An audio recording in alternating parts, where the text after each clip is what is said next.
You're tired, Emily. Your eyes show it, Edward C. said gently. I'm always tired, Edward C. I won't know how to behave if I ever find myself rested again. She smiled and gave us a little wave as if she were anxious that we get going. Emily is overworked, Edward C. told us as we walked along. It's too much. A clown act is exhausting in itself. Besides that, she has the boys to care for and the anxiety about all the tomorrows ahead of her. He shook his head. I worry about Emily. I'm so fond of her. It was a bright, warm morning, the 3rd of December, and as beautiful as if it had been the 3rd of May back home. There was a general bustling about as workers prepared for the opening of the gates at 11 o'clock. People in charge of concessions were getting their equipment set up. Kegs of lemonade, cartons of cotton candy, and pink taffy. Loads of dolls and toys were being set out in the various booths. Men were inspecting the machinery that kept the merry-go-round and the Ferris wheel operating. And performers were going around with costumes folded over their arms. Some of them were sitting in front of a tent with needle and thread, repairing damages made to their clothing the night before. Joey and I seemed to be the only ones who didn't know our way around. We found Pete Harris busy at footwork in his tent.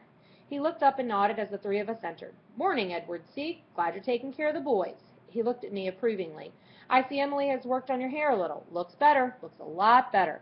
Trust Emily. She can do anything, that girl, anything. Wish I could pay her what she's worth. Can't, though. Times are rotten.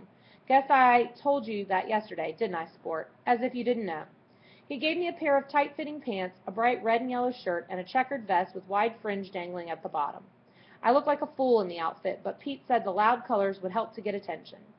After I was decked out, we went over to the tent where I had played the night before. The piano had been moved onto a small platform outside the tent, and my job was to play popular songs as loudly and flashily as possible, while I called out to anyone approaching, urging them to go inside to see the dancers. I must say that they were the prettiest girls in the country, that they were wearing the shortest skirts and doing the most daring dances outside the dance halls of Paris. I was supposed to sway and bounce all over the piano bench as if I were having all the fun in the world. I was to grin and wink and urge people to pay their dimes and step inside. It was a painful thing for me to do. I had always been shy and reserved.